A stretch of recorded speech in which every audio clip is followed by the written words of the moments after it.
pero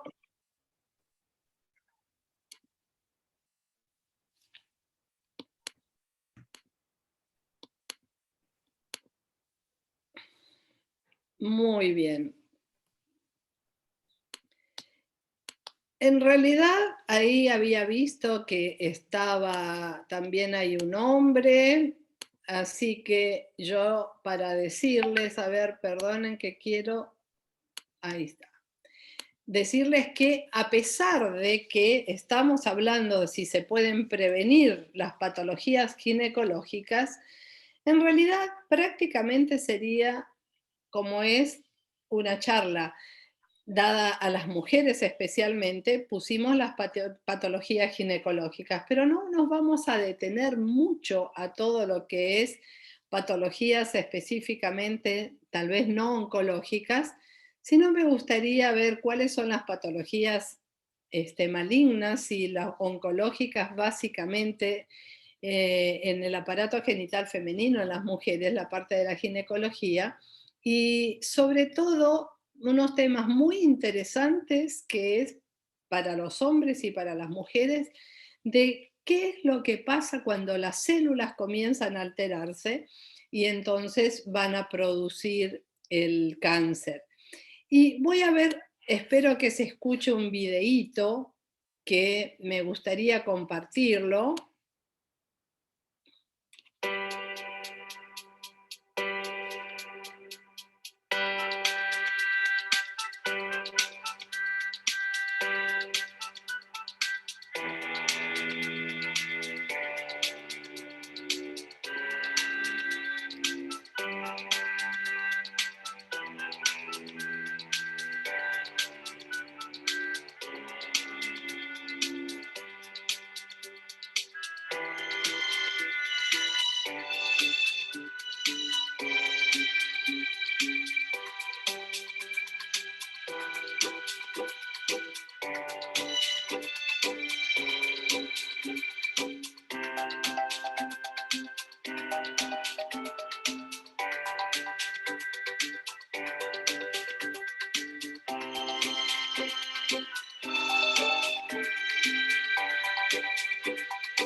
Bueno, realmente interesante, ¿no? Pensar en esos 1000 primeros días.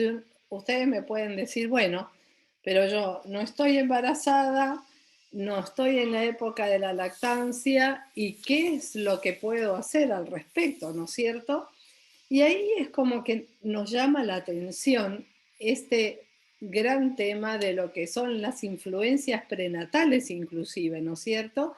De que tanto hemos leído sobre las influencias prenatales. Y hoy se ha descubierto que cuando hablamos de prevención y hablamos de enfermedades metabólicas, diabetes, hipertensión, obesidad, cáncer, ya empezamos a prepararnos para esto en el vientre de la madre, ¿no? Así que miren qué importante que es cuidarnos nosotros porque sabemos muy bien que podemos afectar inclusive a generaciones siguientes.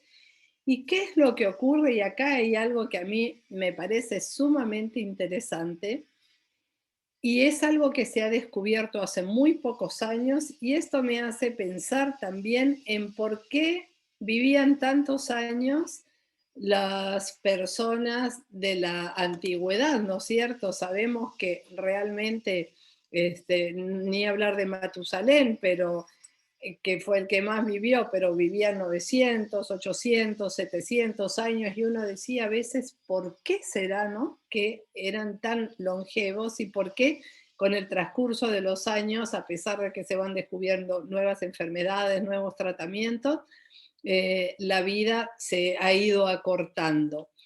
Y lo que se ha descubierto es que en el cromosoma hay una parte en el extremo de los cromosomas que son los telómeros. Estos telómeros van a tener un largo que ya se va a determinar en esos 1000 primeros días de cuán largo van a ser esos telómeros. Pero ¿qué es lo que tiene de importancia el largo? Esos telómeros son los extremos de los cromosomas, son regiones de ADN no codificante altamente repetitivas. Se los llama el reloj de arena de la vida, ya que cada vez que una célula de una persona se divide, se recorta un pedazo de esas puntas de los cromosomas.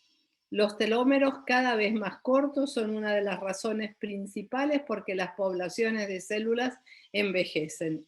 Miren, ¿no? Qué interesante. Cuando su cortamiento alcanza una longitud que impide nuevas mitosis de la célula, es decir, esa célula se le acortaron tanto los telómeros que esa célula muere sin su reemplazo y entonces ahí vamos envejeciendo. Por eso es que se va deteriorando los huesos, se va deteriorando los órganos, la piel, y esos telómeros van a poder vamos a poder nacer con telómeros más largos si es que los primeros 1000 días fueron de buena calidad, pero a su vez se van a ir acortando en la medida también de que cuidemos todo lo que nosotros vamos a ir hablando. ¿Por qué? Porque es como que cada movimiento, cada multiplicación celular, ¿por qué? Porque a veces hay agresiones externas y demás, hace que se pierda parte de esos cromosomas hasta que llega un momento en que el cromosoma no tiene los telómeros y esa célula debe morir. Y ahora vamos a ver qué pasa si no muere esa célula. Por ejemplo, la lactancia materna exclusiva hasta las 4 o 6 semanas de vida se asocia con telómeros más largos a los 4 o 5 años de edad. Realmente algo que jamás se escuchó y que hoy en día a veces por comodidad, por el trabajo y todo eso, no se lo tiene muy en cuenta. El bajo peso al nacer y la programación temprana de un problema en la actualidad y el futuro. Y acá también nos habla justamente de bebés que ya vienen desnutridos, a veces madres fumadoras, madres que tienen mucha actividad, pero como dice acá, sin embargo, la intervención nutricional durante la etapa postnatal temprana puede revertir los cambios epigenéticos y del fenotipo. Así que vemos que a pesar de que hay cosas que se pueden llegar a, llegar a estar alteradas, vemos que de todos modos siempre hay una posibilidad de poder revertirlos y es a eso lo que nos vamos a referir ahora. Entonces, tanto hemos escuchado sobre el genoma, que es el total del material genético contenido en el ADN, que hace poco que se pudo descifrar totalmente ese genoma y estas cosas realmente se están descubriendo cada vez. Hay descubrimientos nuevos al respecto. Y entonces se sabe que sobre este genoma hay una epigenética, es decir, son los factores que modifican los genes. Podríamos decir, ya que hablábamos de los telómeros, son los factores que hacen que se acorten los telómeros o que esos telómeros puedan durar muchos años. Entonces, por un lado, va a tardar el envejecimiento y por otro lado van a tardar o nunca van a aparecer enfermedades metabólicas como la diabetes, la hipertensión o como el cáncer, entre otras, ¿no? Miren qué interesante. Y las mutaciones es el cambio en la secuencia o en la estructura del material genético que también se produce por noxas externas, que ya vamos a ver ahora cuáles son. Entonces, ¿qué pasa cuando un gen recibe una agresión? Puede repararlo o esa célula puede morir. O si no, se puede reproducir, pero muchas veces se reproduce alterada. Y al reproducirse alterada, al reproducirse dañada, produce un cáncer. Entonces, como veíamos, las influencias externas hacen que esa célula se vea amenazada. Tiene la capacidad de repararse un tiempo, hasta que llega un momento en el que no puede repararse y o toma el camino de la muerte o está dañada y dañada se reproduce produciendo un... ¿Pero todos los tumores son malignos? Vemos que no. Las células benignas se hacen independientes de los mecanismos reguladores normales, convirtiéndose en un clon de células malignas que al crecer producen un tumor. Eso es un cáncer, ¿no es cierto? Es una célula benigna que puede empezar a crecer totalmente alterada y producir un tumor. Pero no todos los tumores son malignos. La diferencia entre un tumor benigno y un tumor maligno básicamente va a estar dada en que el tumor maligno va a romper las estructuras vecinas, va a romper vasos, va a romper linfáticos y de esta forma se va a ir a otras partes del cuerpo produciendo un clon de células que van a ser las metástasis. El tumor benigno crece, a veces teniendo grandes tamaños, pero cuando va creciendo se va expandiendo y no rompe las estructuras, sino que las va distendiendo, va ocupando su espacio, trae problemas de compresión y demás, pero la diferencia es que no va a dar metástasis a otros lugares. ¿Cuáles son los tumores benignos y los malignos que tenemos dentro del aparato genital femenino? Los benignos, por ejemplo, pueden haber nódulos benignos de mama. Muchas veces les habrá pasado que tal vez le informan que tiene un fibroadenoma o que tienen un quiste en las mamas. Estos nódulos benignos van a quedar localizados ahí y la diferencia es que no van, como les decía, no van a romper las estructuras, no van a ir por la vía linfática ni sanguínea a otros lugares.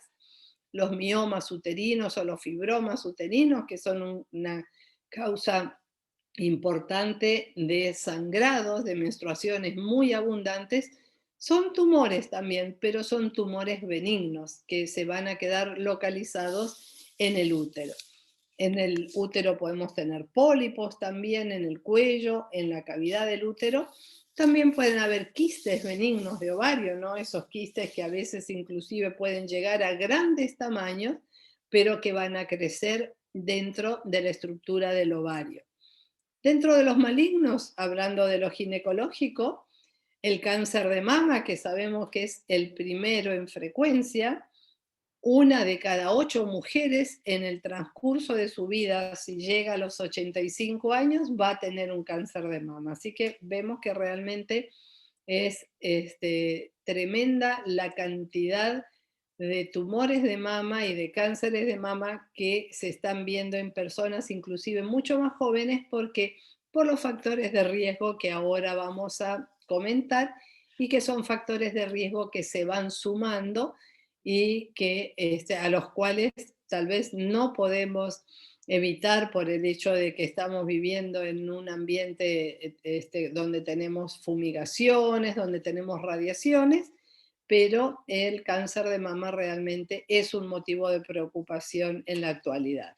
El cáncer de cuello de útero, que ya vamos a ver cuáles son los factores de riesgo y demás, es el segundo en frecuencia en la mujer y realmente son los dos cánceres más frecuentes dentro de la mujer. Después viene el del endometrio, es decir, adentro de la cavidad del útero, y luego también vienen los de ovario.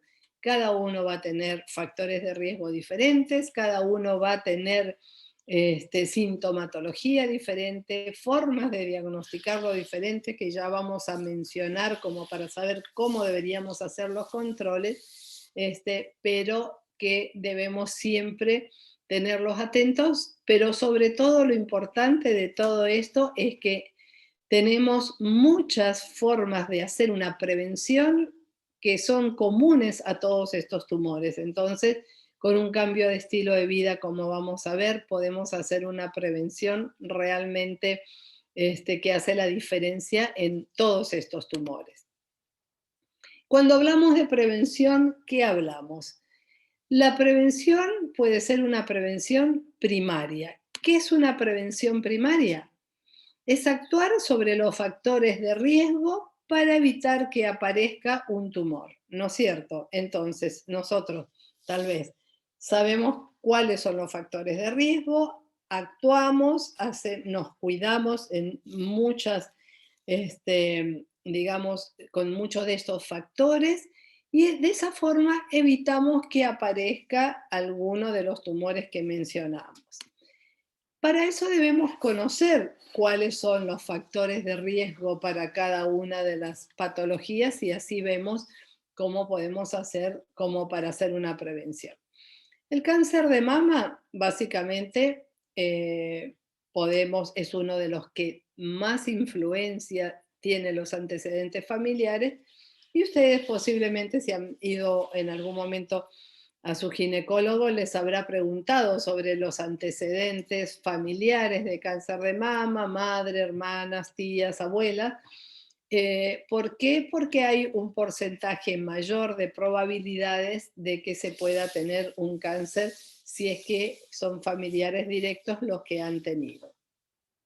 Ser mujer, el hombre, uno de cada 100 tumores de mama están en el hombre, o sea que también hay que tenerlo en cuenta. ¿Por qué?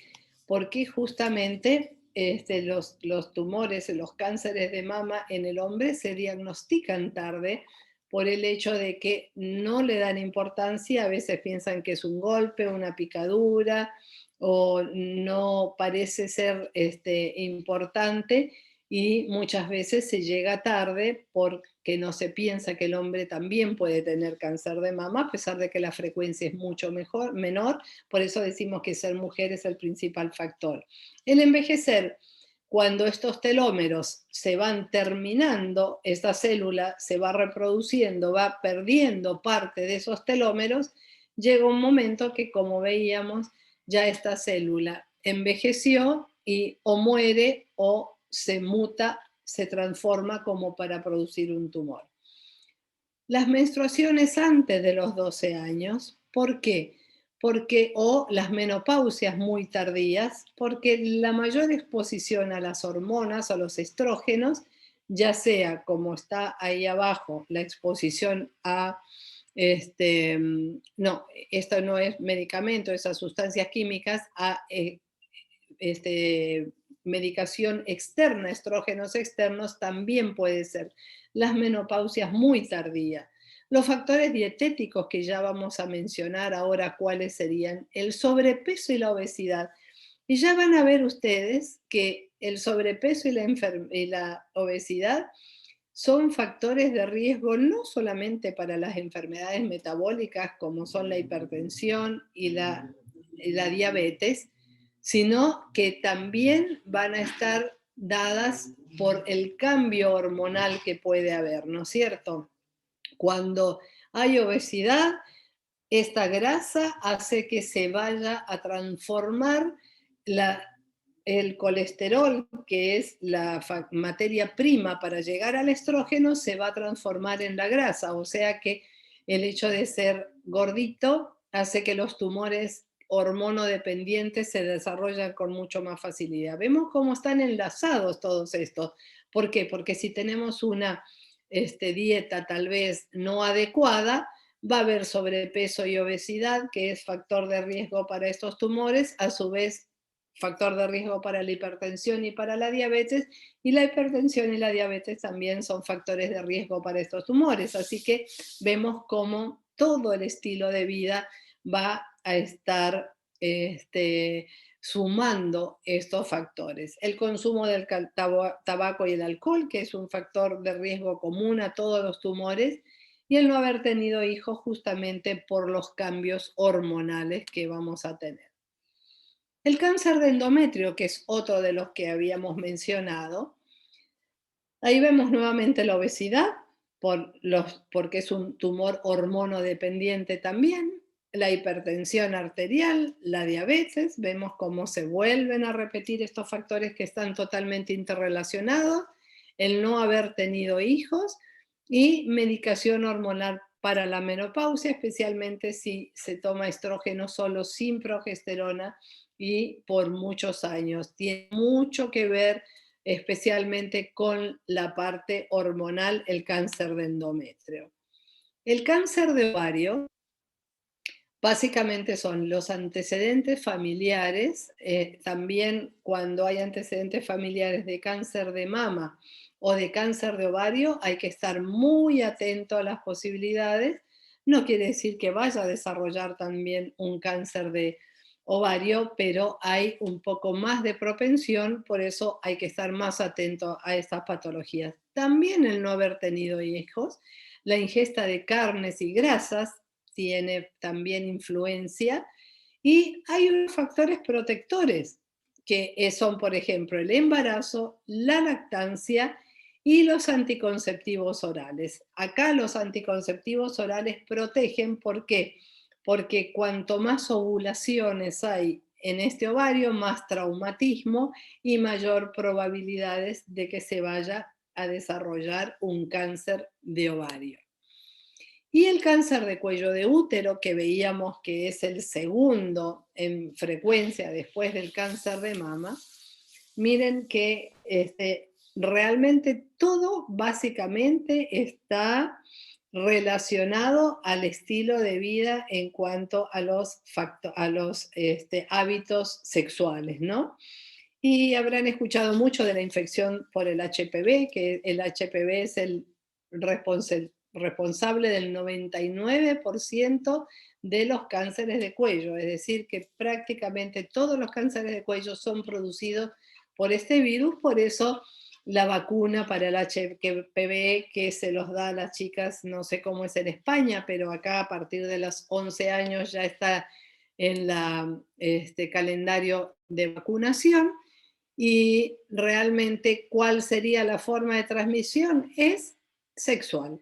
Es una transmisión sexual. Y cuanto más precoz sea el inicio de las relaciones sexuales, si han habido múltiples parejas sexuales o factores masculinos, como por ejemplo que el hombre haya tenido varias parejas sexuales, aunque esa mujer con la cual tenga relaciones no haya tenido HPV y no haya tenido nunca una pareja, si él ha tenido varias parejas va a tener una carga viral mucho mayor. Y las infecciones de transmisión sexual, que son otro tipo de infecciones como la gonocoxia, la sífilis, el HIV y todos, también van a ser factores que van a aumentar y también los factores hormonales van a estar presentes acá. Pero vemos cuántos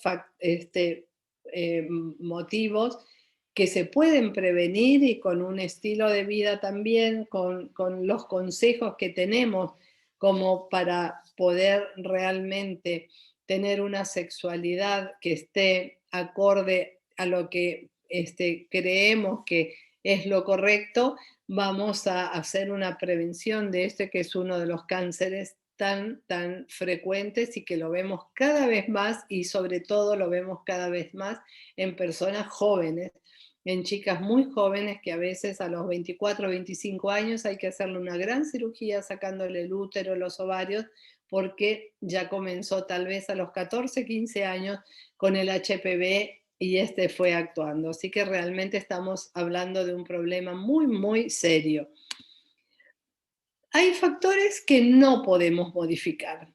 La edad, sabemos que la edad viene, el calendario se viene, aunque a veces quisiéramos frenarlo, las células se van a ir alterando con el paso de los años, como se altera cualquier mueble, cualquier vehículo, con el paso de los años y con la edad también esos cromosomas van a ir alterándose como vimos al principio.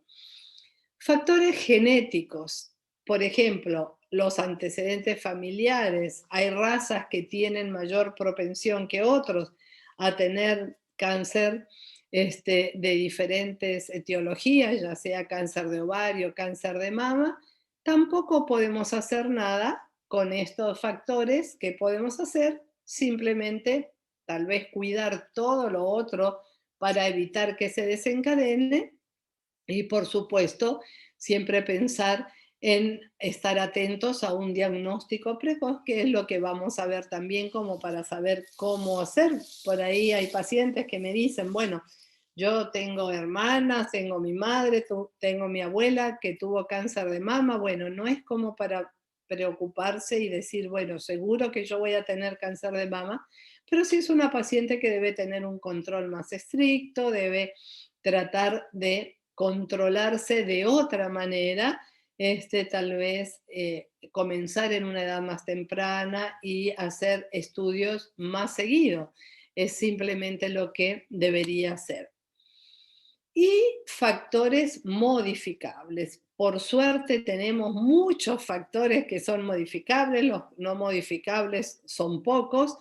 Y ahora vamos a poder hablar de los factores que sí podemos modificar como para que realmente estas células no vayan a alterarse. El alcohol implica el 3% de las muertes por cáncer. Realmente algo totalmente evitable. El tabaco es el factor de mayor impacto en los cánceres. Realmente vemos que se ha sabido, siempre se ha escuchado mucho sobre el tabaco y creo que de eso no tenemos duda.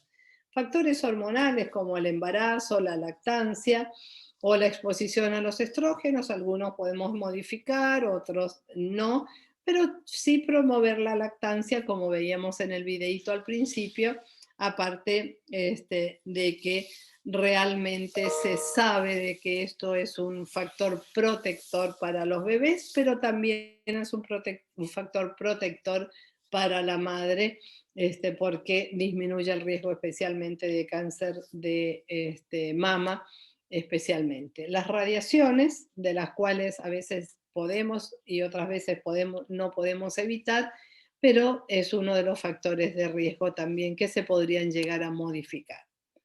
Esto me pareció un estudio muy interesante y habla sobre la obesidad. Acá dice, el cáncer es una de las principales causas de muerte en el mundo. En Chile es la segunda causa de mortalidad en adultos, precedida por las enfermedades cardiovasculares. Mientras que factores genéticos y hereditarios explican el 5 a 10% de las causas conocidas de cáncer, factores ambientales y estilos de vida dan cuenta de más del 90% restantes. Realmente impresionante, ¿no? Que los factores ambientales y el estilo de vida dan cuenta de más del 90% de los restantes. Y acá, dentro del mismo artículo, dice que en sujetos no fumadores, la obesidad, la dieta y la actividad física son los principales factores de riesgo asociados a neoplasias, es decir, a los tumores malignos. Realmente, ¿cuán importante es esto? En cuanto a la alimentación, tenemos muchos consejos sobre la alimentación, pero se habla de que factores alimentarios explican el 35% de los cánceres en países industrializados, donde sabemos que esta pirámide que tenemos acá está totalmente invertida y tal vez lo que más predomina son las grasas, las carnes, los sustitutos de la carne, las proteínas, ¿no es cierto? y lo que lo que más falta son las verduras, las frutas y los cereales, si especialmente son integrales. Y ustedes allá en España se habla mucho sobre la dieta mediterránea, ¿no? Y hay muchos estudios sobre la dieta mediterránea y cómo es una dieta que realmente disminuye mucho el riesgo de los cánceres. Acá nos habla de los telómeros y la calidad de la dieta. Dice que se encontraron asociaciones positivas entre la longitud de los telómeros y la adherencia a la dieta mediterránea y el consumo de verduras y frutas. Acá dice que carnes procesadas, los cereales, el alcohol y las bebidas endulzadas podrían estar asociados con telómeros más cortos. Conclusión, dice, la intervención dietética y en particular la promoción de una dieta de estilo mediterráneo podría desempeñar un papel en la protección de la integridad telomérica. Vieron que hablamos de los telómeros al principio y no solamente de los tumores, sino las enfermedades crónicas y del envejecimiento.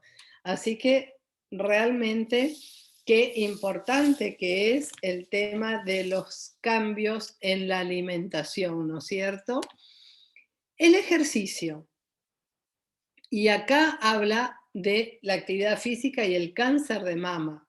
Y entonces dice que un estudio prospectivo con más de 70.000 pacientes encontró que mujeres que mantenían actividad física regular presentaban menor riesgo de cáncer mama en un 14% comparado con mujeres menos activas. Realmente cuando estamos hablando de que de 10 mujeres prácticamente una y media menos, por así decirlo, va a tener no va a tener cáncer de mama debido al ejercicio, vemos que esto es muy importante.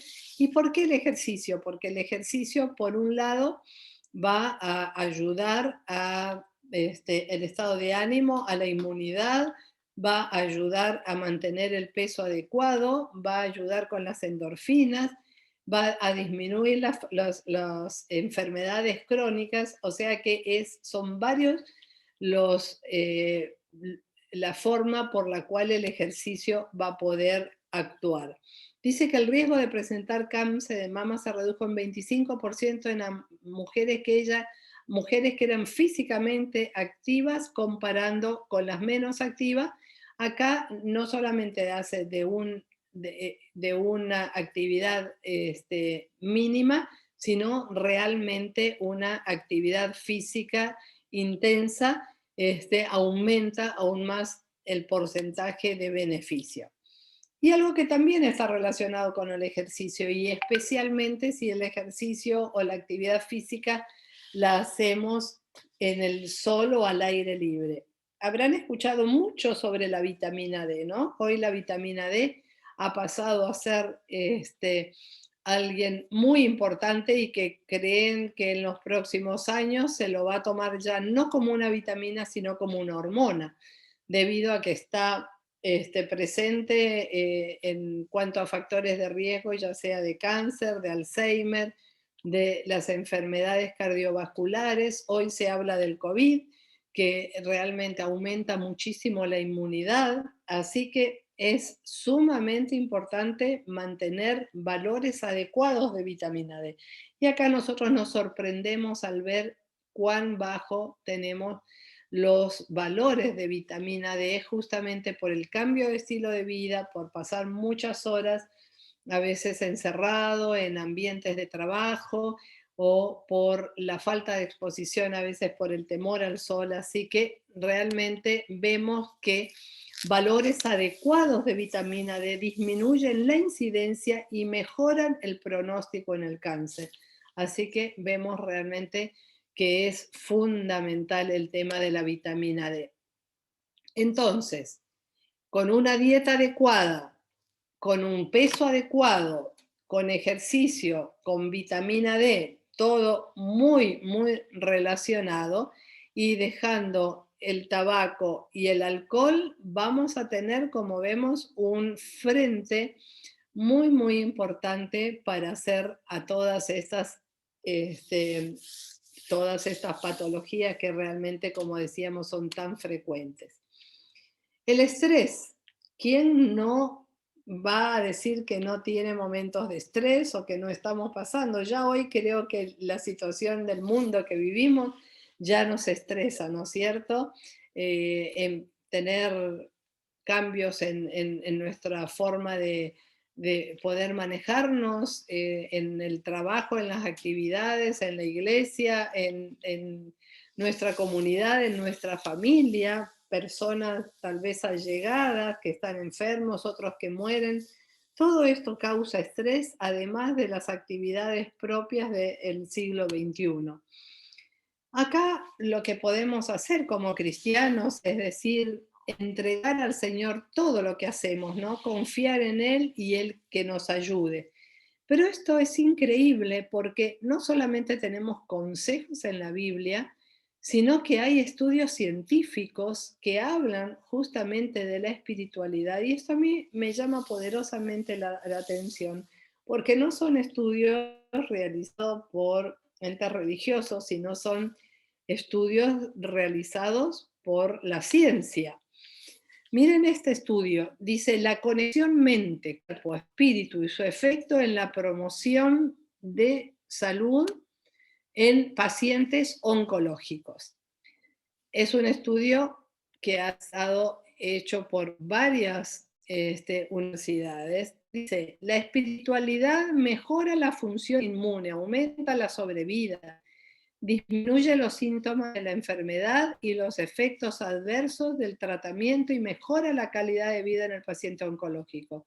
Conclusiones, la espiritualidad favorece estilos de vida y comportamientos más sanos, lo que se asocia a un menor riesgo de enfermedades y a una actitud diferente cuando se pierde la salud. Acá tenemos también otro estudio, dice, con 112 mujeres con cáncer con metástasis de mama que iban con mayor frecuencia a centros religiosos y para las cuales la expresión espiritual era más importante, dice, concluyeron que las creencias religiosas pueden preservar la inmunidad en mujeres con cáncer de mama. Interesante.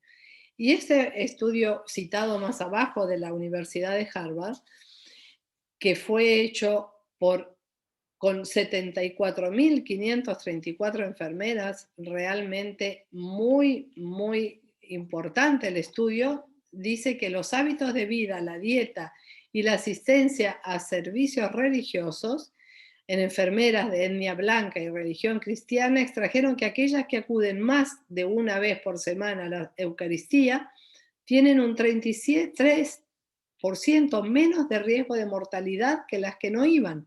Las creyentes mueren menos por cáncer o enfermedades cardiovasculares.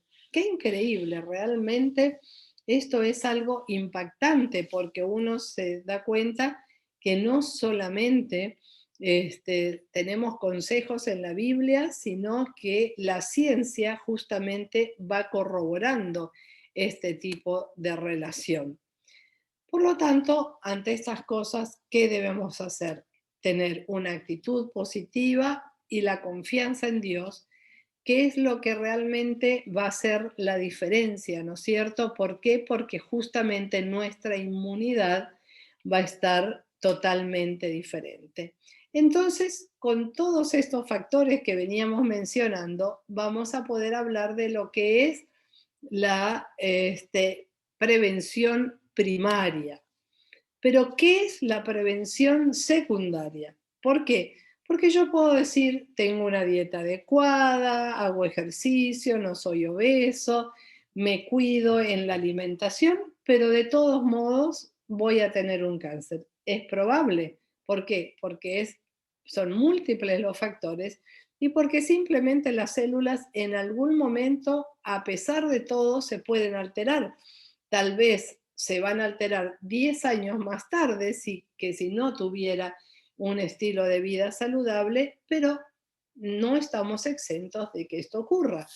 Por eso acá está la prevención secundaria y que es un diagnóstico precoz. Entonces, ¿cómo podemos hacer para hacer un diagnóstico precoz con las patologías que ya mencionamos? Cáncer de mama, el autoexamen de mama, frente al espejo, debemos aprender en la cama, en la ducha, a controlar las mamas, hacer un autoexamen mensual.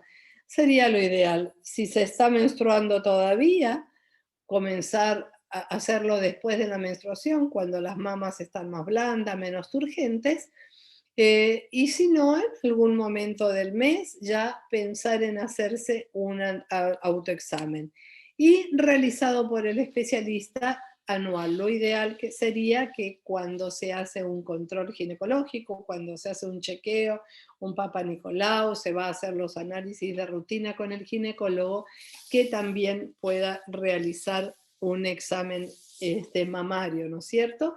Y siempre hay que aprender a conocer las mamas, porque si aparece una retracción, un cambio en el color o algún pezón que tal vez pueda estar diferente el otro, alguna zona en que la piel pueda estar distinta o una secreción por el pezón, ya debe ser un motivo por el cual debemos consultar.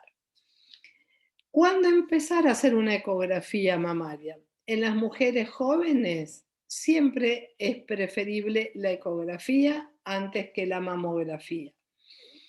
Y en mujeres aún en edad mayor, mayor de los 40, donde ya siempre se opta primero por comenzar con la mamografía. Si las mamas son muy densas, lo ideal sería complementarlo con una ecografía mamaria. Y también si hay un nódulo y debemos hacer alguna punción, algún estudio dirigido, la ecografía es excelente. ¿Cuándo debemos comenzar con las mamografías? La mamografía de base entre los 35 y 40 años, una anual después de los 40 años, se debe seguir todos los años, y si hay un antecedente familiar que habíamos dicho que era importante, hay que comenzar 10 años antes de la edad en la que se le detectó al familiar para que se puedan ver pequeñas cosas que puedan ser las que nos llamen la atención, que tal vez con el tiempo puedan llegar a transformarse. El cáncer de cuello uterino.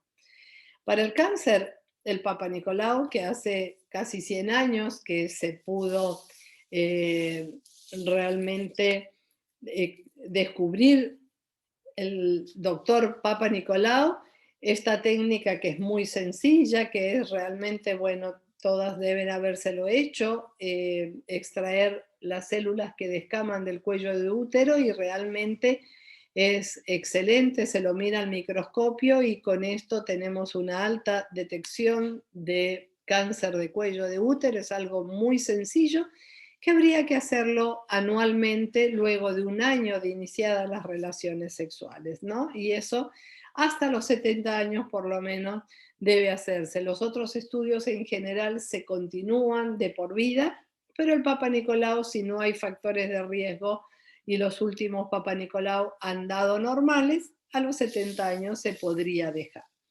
La colposcopía, que es como un microscopio que va a mirar el cuello, como para poder observar si hay alguna alteración, es un complemento del Papa Nicolau y sobre todo si vemos una lesión la biopsiamos bajo esa visión por colposcopía como para poder dirigir hacia el lugar donde estamos observando que está la lesión. El cáncer de endometrio básicamente es uno de los cánceres de mejor pronóstico porque por suerte es el único que da síntomas tempranos. ¿Y cuál es el síntoma? Un sangrado después de la menopausia.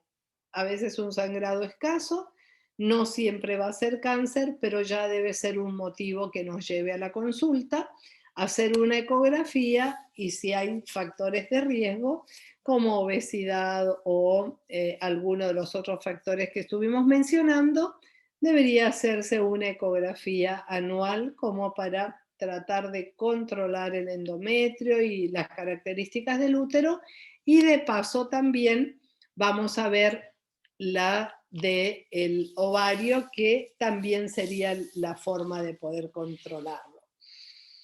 Acá me gustaría ir terminando diciendo que la salud es el regalo de Dios. En nuestras manos está el cuidarla.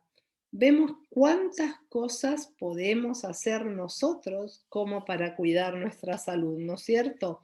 Dios nos regala la salud, nuestro cuerpo sabemos que es el templo del Espíritu Santo, que debemos cuidarlo, pero a su vez no solamente cuidarlo con el estilo de vida, sino estar atentos a cualquier cambio que pueda existir y siendo conscientes también de hacer nuestra parte con los cuidados. Y este versículo que realmente con el cual terminamos, que está en Deuteronomio 30:19, dice: escoge pues la vida para que vivas tú y tu descendencia. Y como empezamos al principio, vimos que nosotros ya desde el embarazo estamos pudiendo determinarle lo que vaya a tener nuestros hijos. Y así a veces por más de una generación, ¿no es cierto? Entonces está en nuestras manos el cuidarnos, el aprender hábitos que sean saludables, que también los transmitimos a nuestros hijos y que de esa forma vamos a poder realmente cuidar nuestro cuerpo así como Dios nos pide que hagamos. Así que bueno, voy a dejar de compartir la pantalla por si alguien quiere hacer algún comentario, alguna pregunta.